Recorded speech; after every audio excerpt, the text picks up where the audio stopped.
दोस्तों, कहानी की शुरुआत होती है अटलांटिक ओशन से, जहां हमें समुद्र के 16,000 फीट नीचे गहराई में एक स्टेशन दिखता है जो कि TRI ओशनिक माइनिंग कॉर्पोरेशन का था। ये कंपनी समुद्र की गहराई में छुपे मेटल और कीमती पत्थरों को निकालने का काम करती थी। इस वक्त यहाँ कुछ लोगों को खोजबीन करने के लिए करीब 90 दिनों के लिए भेजा गया था।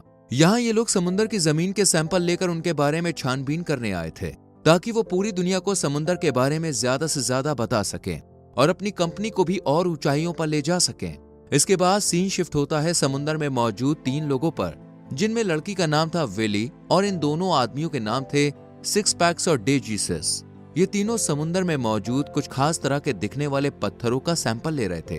काम पूरा होने के बाद ये तीनों बेस की तरफ जाने लगते हैं, क्योंकि इनका बेस में जाने का समय हो गया था। जाते वक्त तो ये दोनों सीधे बेस की तरफ बढ़ते हैं, लेकिन जो सिक्स पैक्स होता है उसे एक अजीब सा पानी का कीड़ा दिखाई देता है, जिसे पकड़कर सिक्स पैक्स अपने साथ इसे बेस में ले जाने लगता है। लेकिन इसी बीच डे जीसस के सूट में ऑक्सीजन लेवल कम होने लगता है। ऑक्सीजन लेवल के घट जाने से डे जीसस सही से सांस नहीं ले पाता और इसी वजह से वो कुछ कह भी नहीं पाता। लेकिन जो इनका कैप्टन था, जिसका नाम था बैक, उसे बेस में बैठे बैठे मशीन की मदद से ये बात पता चल जाती है। ये खबर मिलते ही बैक बेस में डॉक्टर को तलाश करने लगता है, लेकिन डॉक्टर बहुत ढूंढने के बाद भी उसे कहीं मिलता नहीं है। ये देखकर बैक बहुत घबरा जाता है और खुद ही डे जीसस के ऑक्सीजन लेवल को संभालने की कोशिश में जुट जाता है। पर बेचारा इस सब के बारे में नहीं जानता था, इसलिए उसे ये सब समझने में काफी दिक्कत होती है। पर आखिरकार वो इस काम को करने में कामयाब हो जाता है। डे जीसस की कंडीशन देख विली और सिक्स पैक्स भी इसकी बहुत हेल्प करते हैं और बड़ी मुश्किल से उसे संभालते हुए बेस के अंदर ले जाते हैं। बेस में लाने के बाद ये देखते हैं कि डे जीसस अब भी जिंदा है और उसकी सांसें जो है वो चल रही हैं, लेकिन ऑक्सीजन लेवल की वजह से वो बेहोश हो गया था। कुछ देर बाद डे जीसस को होश आ जाता है और हम देखते हैं कि डे जीसस अब बिल्कुल ठीक है। इसके बाद बैक सब लोगों के साथ एक मीटिंग रखता है और बताता है कि अब हम यहाँ सिर्फ 3 दिन के लिए और हैं। इस एक्सपेरिमेंट को करने के बाद हम वापस जमीन पर चले जाएंगे। ये सुनकर सब लोग खुश होने लगते हैं। इसी बीच यहाँ डॉक्टर भी आ जाता है। डॉक्टर को देखकर बैक उस पर काफी गुस्सा होता है और कहता है कि मैं तुम्हारी शिकायत सीनियर से करूंगा। डॉक्टर कहता है, आखिर मेरी गलती क्या है? इस पर विली बताता है कि डे जीसस के सूट में ऑक्सीजन लेवल कम हो गया था। अगर इसको वक्त पर हैंडल नहीं किया जाता तो इसकी जान भी जा सकती थी। यह सुनकर डॉक्टर को अपनी गलती का एहसास होता है और वो सबको सॉरी भी बोलता है। इसके बाद सब फिर से अपने अपने काम में लग जाते हैं। लेकिन जब विली सबके सूट चेक कर रही होती है तो उसे अपने सूट में कुछ हलचल महसूस होती है। विली जब अपने सूट के पास जाकर देखती है तो वही समुद्री कीड़ा जिसे सिक्स पैक्स ने बेस में आते वक्त हाथ में पकड़ लिया था, ये सूट से बाहर निकलकर विली को डरा देता है और यहाँ से जाने लगता है। ये देखकर विली काफी घबरा जाती है। विली समझ जाती है कि ये काम सिक्स पैक्स का ही है, इसलिए वो उस पर काफी गुस्सा होती है। वहीं दूसरी तरफ हम डॉक्टर और बैक को देखते हैं, जो कि अपने सीनियर से बात कर रहे थे, लेकिन सीनियर की आवाज रोबोटिक वे में सुनाई देती है। ये रोबोटिक आवाज इनसे पूछती है, क्या तुम्हें एक्सपेरिमेंट के दौरान कोई कीमती चीज मिली या दिखाई दी? इस पर बैक कहता है, नहीं, हमें सिर्फ चांदी मिली थी। ये सुनकर ये रोबोटिक आवाज गुस्सा हो जाती है और जल्द ही कोई कीमती चीज तलाशने के लिए कहती है। इसके बाद हम देखते हैं कि सब लोग बैठे हुए खाना खा रहे थे, पर इसी बीच इनके बेस में कुछ हलचल होने लगती है और इस हलचल की वजह थी समुद्र में उठने वाली तेज लहरें। ये देखकर ब्रिजेट कहती है, बस हमें सिर्फ 2 दिन और इस नर्क में रहना है, फिर हम अपने घर वापस जा सकेंगे। ब्रिजेट की बात सुनकर बैक काफी परेशान सा हो जाता है और ऐसा लगता है जैसे वो कुछ कहना तो चाहता है पर वो कह नहीं पाता। दरअसल बैक को अब पता चल चुका था कि उन्हें यहाँ पर किसी साइंटिफिक मशीन के लिए नहीं भेजा गया है, बल्कि उन्हें तो समुद्र में दबे छुपे खजाने की खोज करनी है और इसी काम के लिए उन्हें यहाँ भेजा गया है। सीनियर की बात से बैक को भी लगने लगा था कि वो 2 दिन बाद यहाँ से नहीं जा पाएंगे। खाना खाने के बाद सब सोने के लिए चले जाते हैं। अगले दिन अब विली और सिक्स पैक्स को समुद्र की सतह पर देखते हैं, जो कि खुदाई करने गए थे। काम खत्म करने के बाद जब ये वापस बेस की तरफ आते हैं, तभी समुद्र में लहरों का तूफान आ जाता है, जो कि सिक्स पैक्स को अपने साथ बेस से काफी दूर ले जाता है। ये देखकर विली काफी परेशान हो जाता है, इसलिए वो सबसे पहले तो बेस में सबको सिक्स पैक्स के बारे में बताती है कि वो लहरों के साथ दूर चला गया और फिर इन्हें इन्फॉर्म करने के बाद खुद ही उसे समुद्र में ढूंढने निकल पड़ती है। थोड़ी ही दूर चलने के बाद उसे एक डूबा हुआ पुराना सा जहाज मिलता है। ये देखकर विली भी इसके पास जाती है और वहीं इसके सूट में जो कैमरा लगा था उसकी मदद से बेस के सभी लोग भी ये नजारा देख रहे होते हैं। डॉक्टर इसे देखकर कहता है कि ये एक रशियन शिप है जिसका नाम है लेवाइथन। ये सुनकर ब्रिजेट इसके बारे में रिसर्च करती है और उसे पता चलता है कि अभी ये जहाज रशियन नेवी में मौजूद है। इस पर डॉक्टर कहता है, कहीं ये रशियन नेवी की ही तो चाल नहीं है जो हमें किसी जाल में फंसाना चाहती हो। वहीं विली शिप के अंदर जाती है जहां उसे कुछ इंसानों के कंकाल मिलते हैं। कुछ दूर आगे जाकर इसे सिक्स पैक्स भी दिखता है जो कि एक बड़े से बक्से को उठाने की कोशिश कर रहा था। विली भी इसकी हेल्प करती है और दोनों इस बड़े से बॉक्स को लेकर बेस में आ जाते हैं। बैग जब इसे खोलकर देखता है तो उसे इस बॉक्स में कुछ शराब की बॉटल्स और कुछ किताबें मिलती हैं। यहाँ हम देखते हैं कि इनमें से एक बोतल सिक्स पैक्स ने पहले ही चुरा ली थी। बैग इस बॉक्स और रशियन के बारे में अपने सीनियर को भी इन्फॉर्म करता है। इस पर सीनियर कहता है कि ऐसे ही इस शिप के अंदर जाओ और भी कुछ कीमती चीजें ढूंढो, जरूर इसके अंदर और भी कुछ होगा। ये सुनकर बैग जब जमीन पर आने को कहती है तो ये सीनियर उसकी बातों को एक कान से सुन के दूसरे से निकाल देता है और कॉल कट हो जाती है।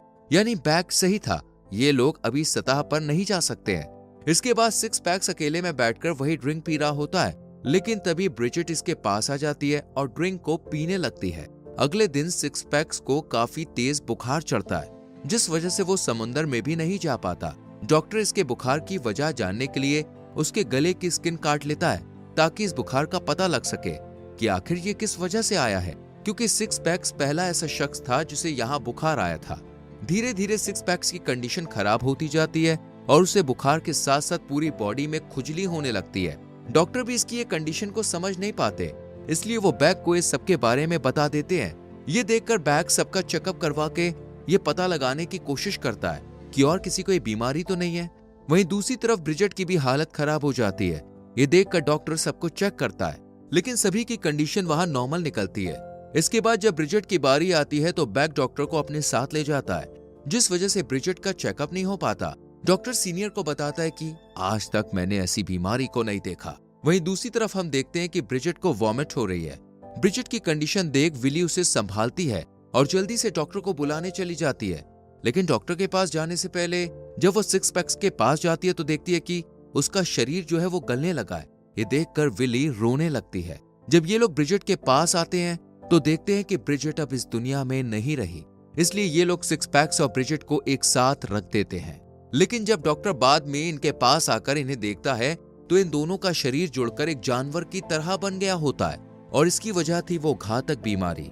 ये सब तय करते हैं कि बॉडी को बेस से बाहर फेंककर हम अपनी जान बचा लेंगे, लेकिन तभी ये इन पर अटैक कर देती है। पर जैसे तैसे आखिर ये इन्हें बेस से बाहर निकालकर फेंक देते हैं, पर इस जानवर का एक पार्ट यहीं रह जाता है। डॉक्टर इन सबसे कहता है हो सकता है कि इस बीमारी में उलझकर रशियन का जहाज और उसके लोग भी मारे गए होंगे। ये सुनकर सब लोग सिक्स पैक्स का सामान तलाशते हैं। इन लोगों को वही शराब की बोतलें मिलती हैं जिसे लेकर ये लोग जब बैग के पास जाते हैं तो बैग समझ जाता है कि इस बीमारी की जड़ ये ड्रिंक ही है। इसके बाद सीन शिफ्ट होता है डे, जीसस और जस्टिन पर, जो कि किचन में पेट पूजा करने के लिए गए थे। पर तभी इन पर वही जानवर का टुकड़ा जो कि अब जानवर में बदल गया था, वो डे जीसस पर अटैक कर देता है और इसे चबाकर खाना शुरू कर देता है। लेकिन जब सब लोग उसकी हेल्प के लिए आते हैं तो देखते हैं कि जीसस तो उसके पेट में उतर चुका है और अब वो जानवर यहाँ से भागकर कहीं और छुप गया है। इसलिए बैग सबको हथियार देकर अपनी प्रोटेक्शन और उसको मारने का ऑर्डर देता है। इसी बीच वो जानवर कॉप के पैर पर हमला कर काट लेता है, लेकिन खुशकिस्मती से यहाँ डॉक्टर आ जाता है और इसका पैर काटकर उसे जानवर से बचा लेता है। इस तबाही के बाद जस्टिन और बैग उसे पकड़ने के लिए एक प्लान बनाते हैं और अपने खून की कुछ बूंदें गिराते हुए रूम की तरफ जाते हैं ताकि वो जानवर स्मेल सूंघता हुआ कमरे में आ जाए और ये उसे वहीं पर बंद कर दें। इसी बीच ये देखते हैं कि कॉप भी उस जानवर के काटने की वजह से उस जैसा ही होता जा रहा है। डॉक्टर इसे मारने का फैसला करता है, लेकिन जब इसके पास आता है तो ये उसे जकड़ लेता है और डॉक्टर भी धीरे धीरे उसी जानवर में कन्वर्ट होना शुरू हो जाता है। वहीं दूसरी तरफ ये जानवर रूम की तरफ पहुंच जाता है, लेकिन जब ये विली को देखता है तो उसका पीछा करने लगता है, लेकिन जस्टिन और बैग विली को सेव कर लेते हैं। इसके बाद ये सब डॉक्टर को देखने आते हैं, लेकिन यहाँ तो डॉक्टर नहीं बल्कि आधा जानवर बन गया था। ये लोग अपनी जान बचाते हुए बेस के मेन कंट्रोल रूम में आ जाते हैं और सीनियर से हेल्प मांगते हैं, लेकिन सीनियर किसी भी तरह की हेल्प करने से इनकार कर देता है। ये सुनकर बैग बेस का सेल्फ डिस्टर्ब मोड ऑन कर देता है, क्योंकि इसी एक तरीके से वो उस जानवर को खत्म कर सकते थे। ऐसा करने के बाद ये लोग अपने वाटर सूट लेने के लिए जाते हैं ताकि उसे पहनकर यहाँ से जिंदा बाहर निकल सकें। लेकिन रास्ते में इन्हें वही जानवर दिखाई देता है जिसके शरीर में डॉक्टर और जीसस दिख रहे थे और ये काफी बड़ा भी हो गया था। ये जानवर विली पर अटैक कर उसे पकड़ लेता है, पर बैग उसे बचाकर यहाँ से ले जाता है। वहीं दूसरी तरफ जस्टिन सबके वाटर सूट को एक्टिवेट करके यहाँ से निकलने के लिए तैयार करता है और तीनों सूट पहनकर बाहर निकलने लगते हैं, लेकिन बैक का पैर यहीं फंस जाता है। इसी बीच ये क्रिएचर भी यहाँ आकर उस पर हमला करता है, लेकिन ये खतरों का खिलाड़ी उसे चकमा देकर बेस से बाहर चला जाता है। बाहर निकलते ही ये बेस ब्लास्ट होता है और वो क्रिएचर मारा जाता है और उसका खून हर तरफ फैल जाता है। ये तीनों अब समुद्र की ऊपरी सतह पर आकर बहुत खुश होते हैं, लेकिन तभी कुछ शार्क्स इनकी तरफ आने लगती है। लेकिन हेलीकॉप्टर जो इनकी हेल्प करने के लिए आ रहा था, उसकी आवाज सुनकर ये भाग जाती है।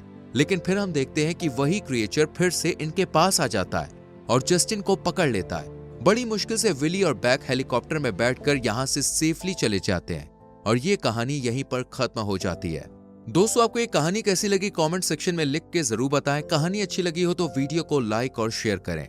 चैनल को सब्सक्राइब करके बेल आइकॉन प्रेस करें, जिससे आने वाली वीडियोस के नोटिफिकेशंस आपसे मिस ना हो। हम मिलेंगे आपसे अगली वीडियो में। अपना बहुत ख्याल रखिए। Bye bye.